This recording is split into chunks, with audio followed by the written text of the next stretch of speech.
Merci.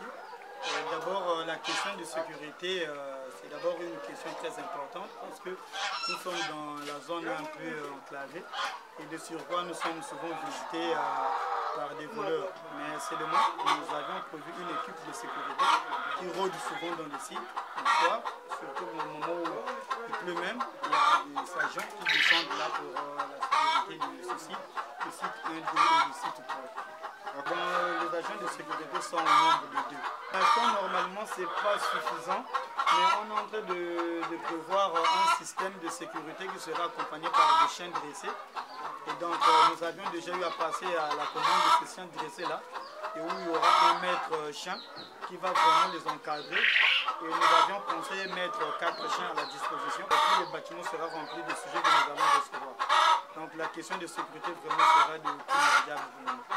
Normalement, il est prévu dans le système, dès à l'entrée, quand vous rentrez, il y a des pédilivres, on devait mettre des pédilivres. Mais pour l'instant, comme nous sommes sous travaux, on n'a pas encore mis de pédilivres, nous utilisons un produit Vurinette ou le HT4 qui est d'abord aspergé dans les sites. Donc n'importe qui va traverser déjà la porte, en se sentant qu'il est déjà désinfecté. Et malgré le produit est cher, mais on est obligé de sécuriser d'abord le site comme ça. Donc pour l'instant, nous avions 500 pondeuses. Là, ce ne sont pas mélangées, nous avions la souche Lohmann Brown. Uniquement des Lohmann Brown. Normalement, ici, nous avions scindé ces sites-là. Il y a un qui s'occupe du site qui est en bas. C'est un élevage bio que nous allons visiter, qu'on est en train de lancer. Et puis le site qui est en haut pour la production des œufs de fécondés.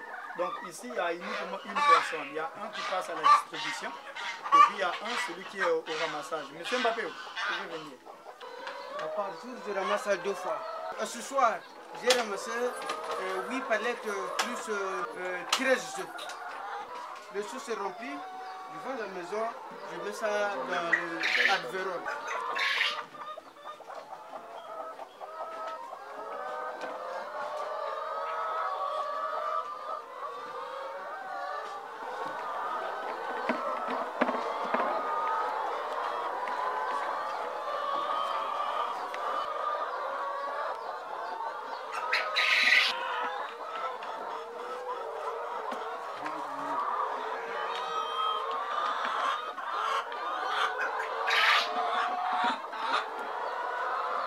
Il y a une façon de distribuer de façon professionnelle, une façon qui active, qui ne stresse pas la poule pour que la poule puisse te donner continuellement des œufs. Donc nous avions lancé nos méthodes à nous, on distribue 2 fois. Nous distribuons d'abord tôt le matin à 5h30 et puis on distribue encore à 14h. Donc ce qui fait que même ceux qui n'ont pas eu l'occasion de manger une partie des énergies de l'aliment vont en récupérer en deuxième tour. Et la poule ne va jamais garder son œuf, elle finira toujours par prendre son œuf. Et nous avions en total le maxi, bien le pourcentage important de nos ramassages des œufs d'origine. Nous avions donné un petit bonus à ces sujets-là. C'est quand ils étaient arrivés, c'est des sujets qui n'avaient pas encore une bonne morphologie. Donc il fallait reprendre ces sujets, les redémarrer pour leur donner la morphologie importante qu'il fallait. Donc nous leur distribuons 50 kg. Nous avions compté un sujet à 110 grammes par sujet. Donc nous multiplions 110 grammes par le nombre de sujets. Nous trouvons 50 kg par jour. Et donc nous distribuons 25 kg à 5 kg à 14 heures. Nous produisons nous-mêmes. Voilà pourquoi la couleur orange, c'est la couleur de ceux qui sont à la production de l'aliment. Et puis la couleur bleue, ce sont souvent qui sont au ramassage à la distribution. Peut-être la différence entre ces sujets et les sujets que vous allez voir ailleurs. En fait, c'est comme tout être humain. Quand vous êtes rationné, bloqué quelque part, il y a un stress interne que parfois nous ne comprenions pas. Donc ces sujets-là sont souvent stressés. Voilà pourquoi quand on va essayer un peu de faire l'expérience, je vais juste ouvrir la porte, tous ont tendance de sortir. Parce qu'ils se disent déjà que non, elles sont un peu renfermées quelque part. Donc malgré qu'on leur apporte des intrants ou bien l'aliment qu'il faut pour enlever ce stress-là, nous ne voulons plus ajouter encore le stress.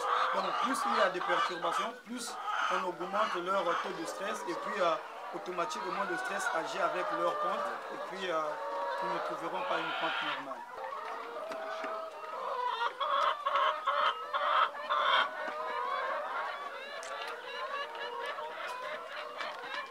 Donc à partir de 4 mois, il y a une éducation qu'il faut dresser au niveau des poules.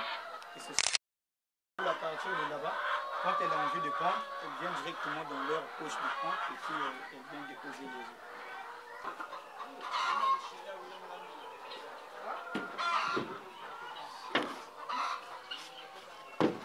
Et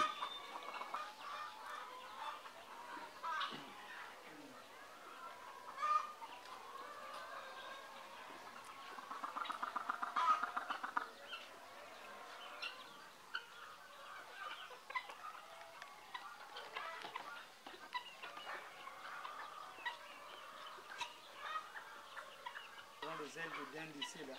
Déjà celui-là me fait déjà 15 kilos. Il a 15 kilos. Donc ici on pourrait déjà prendre ça en compte. Et que si le kilo de dinde est vendu à combien, c'est quelque chose aussi qui peut être rentable. Mais c'est un élevage qui est souvent négligé ici au niveau du Congo. Hein. Donc on essaie un peu de multiplier, mais dès qu'il y a des petits dindonniers là, nombreux sont ceux qui arrivent souvent prendre par bien d'autres autorités parce qu'ils veulent eux aussi en avoir. Donc, pour l'instant, on n'arrive pas à les multiplier parce qu'ils savent déjà où trouver les petits dindonniers.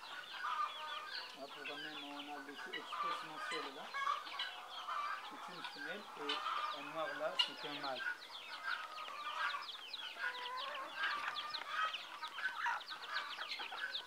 Nombreux sont ceux qui disent que non, il y a des porteurs sains. Mais nous, avec la méthode de l'aliment bio, l'aliment est différent de celle-ci.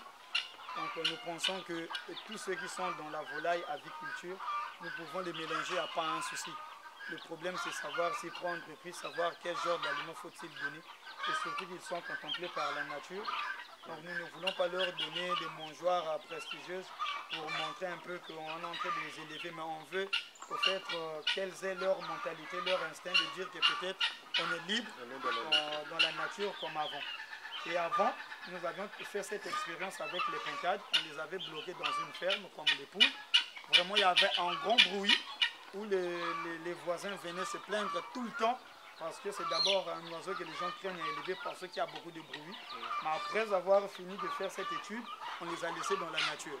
Avant, je ne pouvais pas les approcher comme ça, mais dans la nature, j'ai compris, il y a une bonne communication avec moi. J'arrive, on me donne le signal, et puis il y a moins de bruit.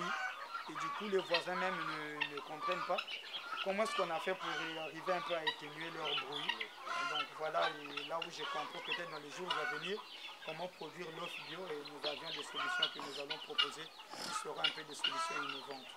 Et oui. Le site expérimental, normalement, c'est ce site, plus le site que nous allons visiter.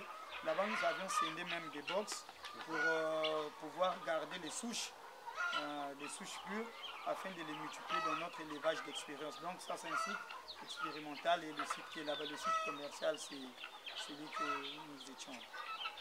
Les difficultés sont innombrables parce qu'avant, nous avions commencé ici à ce site depuis 2017. On n'a jamais eu de bons résultats jusqu'à ce que nous pensons l'année 2019 a été l'année un peu de lumière pour nous parce que depuis septembre 2019 jusqu'à aujourd'hui, nous tenons l'équilibre et on n'a pas eu un taux de mortalité élevé par rapport à avant. Donc nous pensons que la difficulté, c'est depuis 2017 que nous avions parcouru les difficultés jusqu'au moment où nous sommes. Vraiment, nous battions encore pour pouvoir décrocher notre bon résultat. L'élevage était ma passion. Et de surcroît, j'ai eu à sacrifier beaucoup de diplômes pour poursuivre cette filière. Et donc, je me suis dit pourquoi finalement s'adapter, s'attacher tellement à ce que les orientaux nous envoient. Et pourtant, nous-mêmes, nous pouvons aussi créer nos souches à nous, adapter des méthodes adéquates qui s'adaptent avec nos propres climats. Donc voilà pourquoi un peu dans cette motivation-là, je me suis dit, bon, nous allons lancer le défi pour voir que nous aussi, nous pouvons faire comme eux. Et donc, à partir de ce défi et cette motivation-là, je me suis dit, je dois m'accroupir. Et d'ailleurs, sur bien d'autres choses, il fallait apprendre sur beaucoup de choses afin de pouvoir réussir cette expérience-là. Ici, je vais évoquer l'idée de l'esprit entrepreneurial. Donc, il fallait que je parte d'une base sur l'entrepreneuriat pour comprendre réellement si le projet sera rentable ou pas. Et donc, c'est à partir de ce cours que j'ai eu à avoir au niveau d'entraide qui m'a permis finalement de garder cette expérience-là. C'est une fois c'est parti, je pouvais être le premier à commercialiser l'œuf bio au niveau du Congo. Donc voilà pourquoi je tiens encore à ces expériences-là qui il sera de même peut-être avec ces sujets afin de produire l'œuf bio à ceux qui ne veulent pas manger en produits chimiques. Je peux prendre ça comme aliment de compagnie. Oui, oui, c'est les tailles, hein, c'est des oiseaux. C'est les oiseaux historiques. Hein. Donc quand on parle des œufs, c'est le meilleur œuf au monde. L'œuf qui n'a pas de cholestérol. Et c'est d'ailleurs dans notre produit, dans notre formule qu'on a voulu faire bien avant. Avec notre bouillie, normalement, il a été incorporé ces œufs. Premier tour, ça c'est les œufs que j'ai ramassé. Premier tour, le matin là, ça reste l'après-midi. Donc c'est ça que je charge dans la période.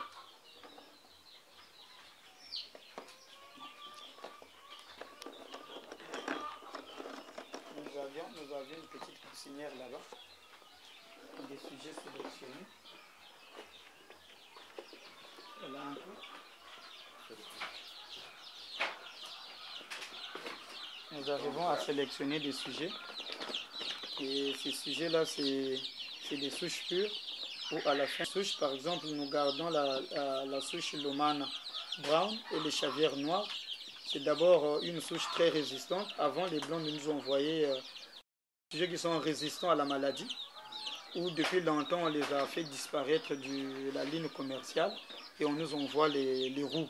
Donc nous avions essayé un peu de récupérer les souches pures là. Donc nous allons garder les noirs pour relancer encore la même souche au niveau de notre pays, pour que le Congolais au moins essaie un peu de diminuer la consommation de produits chimiques à donner au niveau des sujets.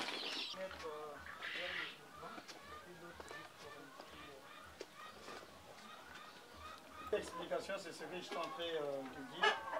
Nous avions 2 sites expérimentaux, le premier site et la troisième site.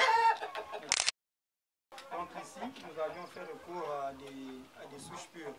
Donc c'est où nous trouvons des œufs fécondés. Les œufs, ici, c'est des œufs fécondés, c'est des œufs qui nous permettent de faire la reproduction. Donc nous pouvons encore prendre ces œufs pour récupérer les gènes et les poussins. Donc nous avions les différentes souches qui sont en disparition. Et nous avions gardé ici pour multiplier encore ces poussins. Par exemple, nous avions la souche Brahma. La souche Brahma, nous avions eu l'occasion quand j'étais à Dakar pour un séminaire, un Canadien qui a porté ses œufs et l'œuf était vendu à 2500. Donc pour cet amour-là et de cet élevage, on avait acheté 16, on a pu éclore 9 et c'est ces 9-là qui nous a permis à distribuer dans tout le Congo, que ce soit au niveau de Pointe-Noire et au niveau de Brazzaville depuis 2016. Donc c'est quelque chose qui m'a donné vraiment envie et nous gardons ces souches-là pour multiplier ces souches-là. Là par exemple nous avons la souche GA, une souche qui ne se fait plus voir. Vraiment nous avions mené beaucoup de peine pour le trouver et nous avons donné ces femelles-là pour essayer de ressortir un peu les gènes de ces sujets-là pour multiplier encore la souche GA. Ici nous avions des DRCO, nous avions les DRCO 508, le corps 500 noirs. Là aussi, nous faisons un effort pour ressortir encore les souches qui étaient en voie de disparition. Donc, les poussins que nous avions vus dans les poussinières, ce sont les poussins qui viennent de ces sujets-là. Donc, une fois qu'on atteint au moins 9, vous pensez que nous pouvons déjà faire une distribution au niveau des œufs fécondés ou bien une bonne marketing pour essayer un peu de vendre encore les poussins en voie de disparition pour qu'au moins qu'on puisse être un peu équilibré afin qu'ils deviennent aussi commerciaux. Voilà un peu ce que j'avais à compléter sur notre intérêt. Le taux de production elle est vraiment bon, normal aussi, parce que de ce fait quand les œufs sont vraiment saturés dans notre petite couveuse, il y a ceux qui viennent de loin, au niveau de Mungali, Telangay, un peu de partout, qui savent déjà que nous avons ces souches-là qui viennent s'approvisionner chez nous et nous commercialisons ces œufs-là l'unité à 250. Seulement pour ces sujets-là, au lieu de prendre encore 2500, ceux-là nous vendons à 500. Donc nous pensons que la production elle est quand même importante. Une fois que nous avions fini de ficeler, trier les sujets qu'il nous faut, nous pensons que nous pourrons sortir la tête pour le commercialiser de façon internationale.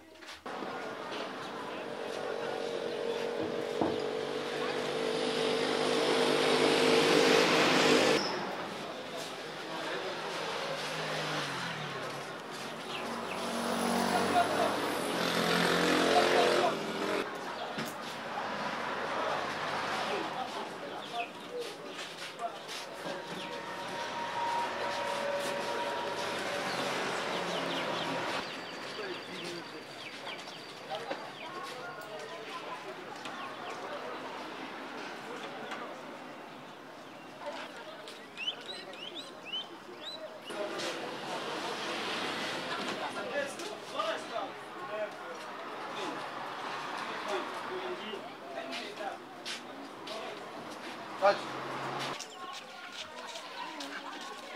Quelle là?